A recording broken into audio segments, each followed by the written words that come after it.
Lagi-lagi konten YouTube yang diharapkan menjadi viral kemudian menjebak, kali ini menjebak seorang ulama. Bagaimana pengamat sosial melihat kasus video Gus Idris ini? Kita sudah bergabung bersama pengamat sosial Devi Rahmawati dan ada pakar hukum pidana Heri Firmansyah. Selamat malam Bapak dan Ibu.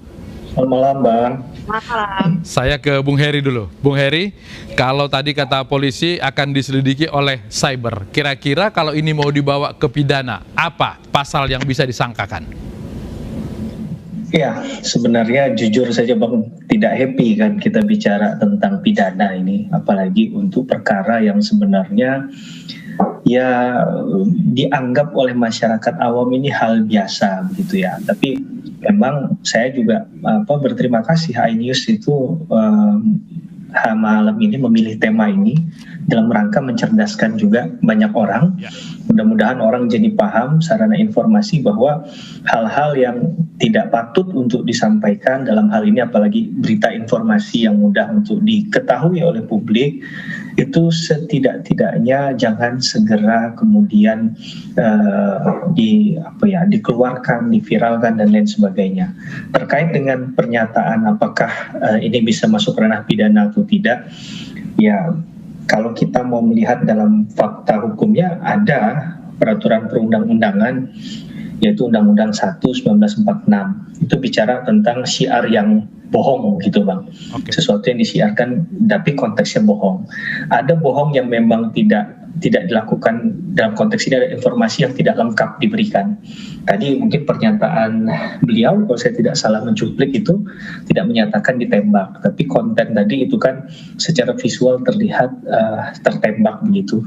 Ini yang kemudian memang harus dijelaskan ke publik, kalaupun momentumnya adalah untuk kepentingan pribadi atau konten, saya rasa alangkah baiknya hal itu tidak kemudian dilakukan hanya semata-mata demi kepentingan tadi, karena bagaimanapun masyarakat berhak memperoleh informasi yang utuh dan benar. Begitu Bang. Oke. Nah, jadi kalau kebohongan itu harus ada yang melapor atau bisa polisi langsung bertindak? Dalam konteks ini adalah kalau saya lihat delik biasa begitu ya. Delik biasa itu berarti pelaporan bisa dilakukan oleh siapa saja karena korbannya di sini adalah masyarakat, Bang. Yang disampaikan penekanannya adalah masyarakat terkait dengan bohong yang disampaikan. Berapa tahun yang lalu tanpa mencoba untuk mengungkit luka lama gitu, ada kasus yang hampir serupa tapi terjadi di tahun politik saat itu, dekat-dekat tahun politik, kasusnya RS. Itu juga terjerat pasal 14 kalau saya tidak salah Undang-Undang 1 1946. Nah ini yang kemudian sebenarnya jadi momentum awal bagaimana undang-undang yang sebenarnya kalau kita lihat sudah sangat lama ini Bang, usang sekali, 1 tahun 1946. Tapi secara a contrario memang penafsiran hukumnya undang-undang ini belum dicabut. Jadi memang masih berlaku begitu. Nah, tapi saya tidak ingin terkesan mendorong ini ke ranah pidana gitu Bang. Tapi artinya pidana memungkinkan itu ya? Hukum pidana kita memungkinkan. Kalau dari penjelasan tadi ada pasal yang kemudian memungkinkan untuk hal itu. Saya ke Mbak Devi. Mbak Devi, kalau kita lihat kan dalam dunia anak-anak muda sekarang, milenial itu prank adalah hal yang biasa. Tapi kali ini melibatkan seorang tokoh. Apakah implikasi yang timbul itu kemudian membuat kita harus lebih memperhatikan prank yang terjadi saat ini? Ya, mungkin kita perlu, saya perlu sampaikan, sudah panjang penelitian soal prank yang sebenarnya akarnya adalah salah satunya adalah humor. Nah, karena apa namanya sebenarnya kenapa sih orang melakukan prank itu dalam catatan berbagai studi menunjukkan paling sedikit ada 5 hal yang menyebabkan orang melakukan prank. Pertama, kalau menurut Chester University itu karena keinginan untuk disukai.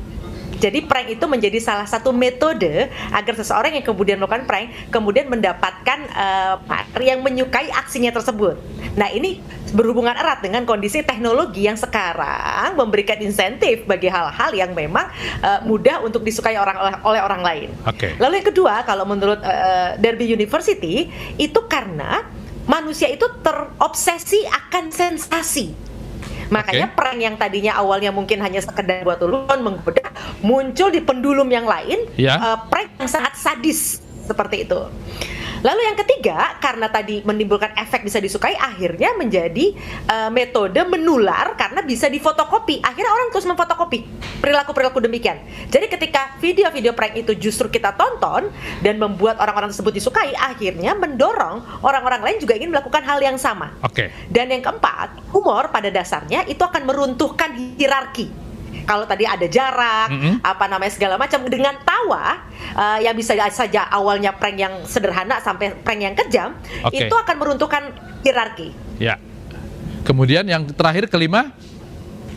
Nah, memang prank itu ditujukan untuk mendapatkan kuasa diri. Karena ketika kita mampu mempermalukan orang lain, tanda kutip membohongi orang lain, membuat orang lain shock, itu kita merasa memiliki power. Makanya ada penelitian yang belakangan yang menunjukkan bahwa orang-orang yang 3 tahun penelitiannya soal ini, orang-orang yang sering melakukan prank itu biasanya orang-orang yang lonely, yang sendirian. Karena pada akhirnya orang tidak merasa nyaman dengan orang tersebut karena dia menggunakan prank, menggunakan humor untuk kepentingan pribadinya. Baik, kalau kita lihat dari 5 seseorang yang ingin melakukan prank itu, tapi implikasinya polisi bisa merasa bahwa Malang tidak aman karena ternyata ada orang bisa ditembak. Kemudian umat, karena ini adalah seorang tokoh agama, bisa merasa bahwa loh, ini panutan kita dicederai orang lain, kita bisa marah. Kalau ke sini dampak sosialnya seperti apa?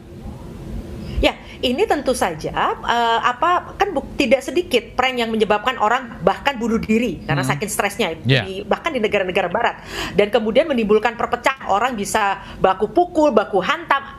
Prank yang kemudian sudah berbasis prank itu kan sebenarnya humor yang tidak sungguh-sungguh, tapi ketika tidak sungguh-sungguh hoax itu ada implikasi sosialnya. Ini yang memang berpotensi, sebagaimana disampaikan oleh banyak orang, berpotensi untuk mendorong terjadinya aksi kekerasan kalau tidak cepat-cepat diklarifikasi dan sebaiknya dihilangkan saja videonya. Baik, saya ke Bung Heri lagi. Bung Heri, kalau tadi kebohongan adalah di pidananya, tapi karena ini menggunakan ranah digital, apakah Undang-Undang ITE juga bisa kita lakukan dengan hati-hati di sini? Kalau saya lihat di Undang-Undang ITE di pasal 27 itu mungkin lebih ke kerugian konsumen gitu Bang. Tapi masyarakat dalam konteks kalau kita bicara dalam inkasu perkara ini itu nggak ada kaitannya dengan hal itu, gitu juga dengan kesusilaan dan lain sebagainya. Jadi ini menurut saya tadi kembali ke pernyataan awal, kalau kembali ke perkara yang dahulu pernah terjadi dan membelit RS itu bisa dikenakan di Undang-Undang 1 1946. Tapi yang poin yang penting ini adalah memang ketika menggunakan media sosial kadang kita harus bijak begitu ya Bang ya. Bahwa jangan sampai ini adalah jalur mudah untuk potong kompas, untuk instan, kemudian menjadi terkenal, mendapatkan keuntungan, dan kemudian budaya untuk pertamax gitu. Zaman dulu itu dikenal tuh Bang. Yang pertama nge-share dan lain sebagainya. Ini juga menjadi bagian yang tidak terpisahkan dari kejahatan ini kalau memang ini salah. Dan yang terpenting juga adalah peran dari Kemenkominfo dalam hal ini bisa menyatakan hal ini adalah hoax dan kemudian men-take down aksi semacam ini, dan mungkin ke depan orang-orang semacam ini tidak bisa lagi dilibatkan dalam media sosial. Tapi dalam kasus bahwa ini disebut hoax kemudian selesai, tapi ternyata dalam sosialnya kan tentu tidak mudah begitu saja Mbak Devi. Kalau kita lihat bahwa ini adalah pansos, bagaimana literasi yang harus kita lakukan kepada publik untuk memanfaatkan ranah digital ini dengan bijak? Nah, makanya memang kalau bicara memberi pemahaman itu kan butuh waktu jangka panjang, karena itu berarti bicara literasi, bicara pendidikan. Memang shortcutnya, jalan pintasnya adalah memaksa operator dalam hal ini platform untuk mereka tapi sekarang pelan-pelan algoritmanya sudah dirubah, bahwa yang namanya likes dan sebagainya itu tidak lagi menempati prioritas algoritma, karena harapannya orang nggak terobsesi dengan like, lalu komen-komen yang kemudian ada positif, ada yang negatif. Nah, ini artinya memang platform sebagai yang menciptakan panggung tersebut, mereka salah satu yang paling pertama bertanggung jawab untuk memastikan mesin ini tidak betul-betul memanjakan hasrat naluri manusia. Ada langkah sosial tidak supaya kemudian orang tidak masuk ke butir ketiga tadi, mencontoh copycat, supaya kemudian orang ini bisa ditindak secara sosial?